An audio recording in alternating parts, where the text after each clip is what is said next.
आज हम करेंगे section 88 of BNSS. Last video में सेक्शन 87 तक हमने कर लिया था। सेक्शन 88 बताता है कि जो प्रॉपर्टी आपने अटैच कर दी, आपको उसको रिलीज किस केस में कर सकते हो, सेल किस केस में कर सकते हो और रेस्टोरेशन कब कर सकते हो। 87 में हमने ये किया था कि भाई आपने, अगर आपके पास कोई क्लेम आता है, कोई ऑब्जेक्शन होता है, तो कोर्ट कैसे डिसाइड करेगी। 88 हमें ये बताता है कि अगर पीओ जो बंदा प्रोक्लेम्ड ऑफेंडर आपने प्रोनाउंस कर दिया, तो अगर वो आता है तो उसकी प्रॉपर्टी आप कैसे रिलीज करोगे, अगर नहीं आया तो सेल कैसे करोगे और उस प्रॉपर्टी को कैसे रिस्टोर करोगे। तो कहता है सबसेक्शन 1, कहता है if the proclaimed person appears with in a time specified in the proclamation. अब सपोज करो उसने आपको 30 दिन का टाइम दे दिया था, मतलब किसी भी अक्यूज को, ठीक है, और उसके साथ ही साइमल्टेनियसली आपको अटैचमेंट इशू कर दी, वो अटैच होगी प्रॉपर्टी। अगर वो विद इन पीरियड वो आ जाता है, अपीयर हो जाता है कोर्ट में, तो वो कोर्ट क्या करेगी, the court shell make an order releasing the property from the attachment. तो कोर्ट ऑर्डर इशू कर देगी कि भाई इस प्रॉपर्टी को आप रिलीज कर दो क्योंकि वो बंदा अबियर हो चुका है। सब सेक्शन 1 तो ये कहता है रिलीज की। सब सेक्शन 2 बताता है सेल की। सब सेक्शन 2 ये कहता है if the proclaimed offender does not appear with in the time specified in the proclamation, the property under the attachment shall be eight the disposal of the state government. ये कहता है कि अगर वो बंदा नहीं आता विद इन अ टाइम,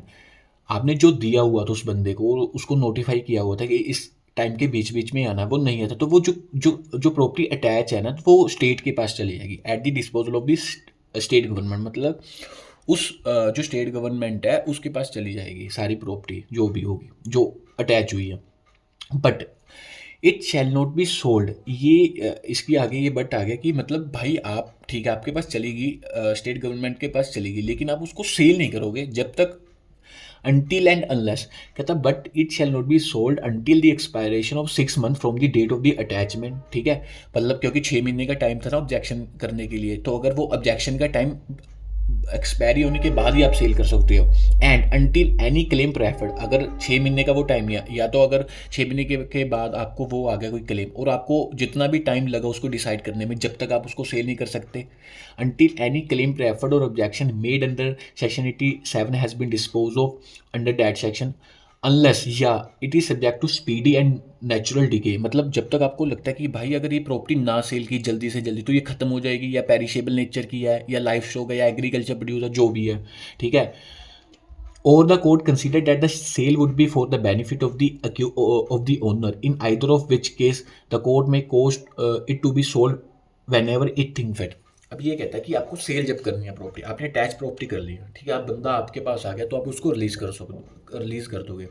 अगर आपको सेल करनी है, सबसे पहले तो आप जब तक सेल नहीं जब तक नहीं कर सकते, अगर कोई क्लेम और ऑब्जेक्शन 6 महीने के अगर बीच में आ, पहले तो आपको 6 महीने की वेट करनी पड़ेगी, ठीक है, you have to wait for a 6 month.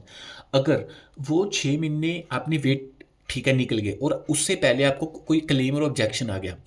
वो जब तक क्लेम और ऑब्जेक्शन डिस्पोज ऑफ नहीं होते जब तक आप नहीं उसको सेल कर सकते। लेकिन आप इन केसेस में अगर ये 6 महीने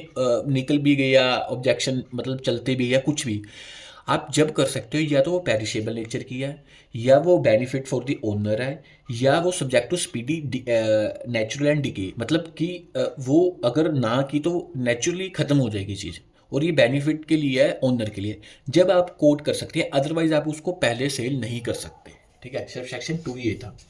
अब आ गया सबसेक्शन 3। सबसेक्शन 3 हमें कहता है रेस्टोरेशन की। कहता है if within a 2 year from the date of attachment, मतलब ये इंपॉर्टेंट है, 2 ईयर, ठीक है, पहले हमने 6 मंथ किए थे, फिर साल के लिए आप उस विद इन 1 ईयर आप सूट फाइल कर सकते हो। अब 2 साल के बीच बीच में from the date of attachment और सेल, ये दोनों चीज़ें हैं कि अगर 2 साल के बीच बीच में अटैचमेंट होगी, ठीक है, या सेल होगी प्रॉपर्टी, कुछ भी है, any person whose property is or has been at the disposal of the state government, मतलब किसी की प्रॉपर्टी अगर 2 साल, मतलब सपोज करो केस चलता रहा उसका क्लेम का और वो स्टेट गवर्नमेंट के पास है, अंडर सबसेक्शन 2 अपीयर्स वॉलंटरली और apprehended and brought before the court by whose and proof to and order by whose order the property was attached, or the court to which such court is subordinate, and prove to the satisfaction of such court that he did not abscond or conceal himself for the purpose of avoiding execution of the warrant, and that he had not such notice of the proclamation so as to enable him to attend within the time specified therein such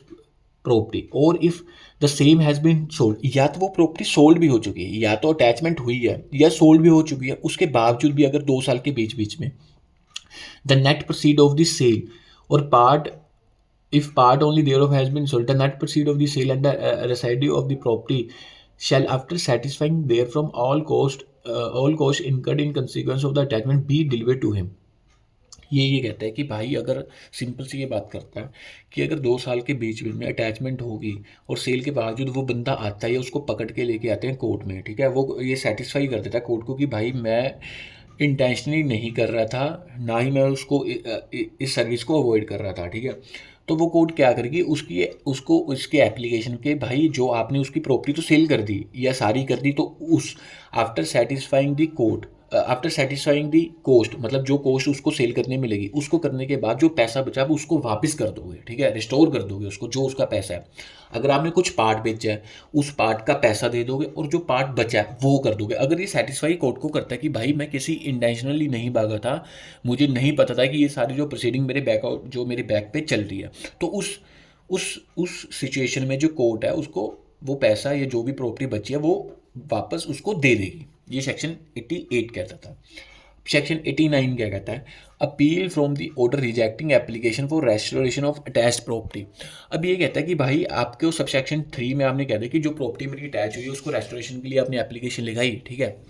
वो court ने dismiss कर दी, तो आपके पास अब क्या रह गया, ठीक है, कहता है any appeal refer to in subsection 3, any person refer to in subsection 3 of section 88 who is aggrieved by any refusal to deliver property or the proceed of the sale thereof. आपने application लगाई कि भाई मुझे अपनी property जो रहेगी मुझे वापस कर दो, जो आपने मेरी प्रॉपर्टी भेजी उसका मुझे पैसा दे दो, कोर्ट ने डिक्लाइन कर दिया, तो आपके पास रेमेडी क्या है, मे अपील, आपके पास अपील की रेमेडी है, may appeal to the court to which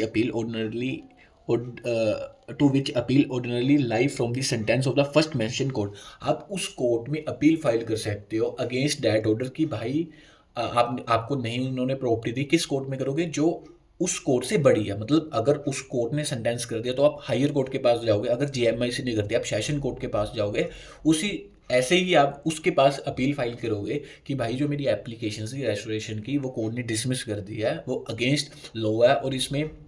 against rule and जो लॉ के अगेंस्ट उन्होंने डिसमिस किया, तो आप उसमें अपील फाइल कर सकते हो।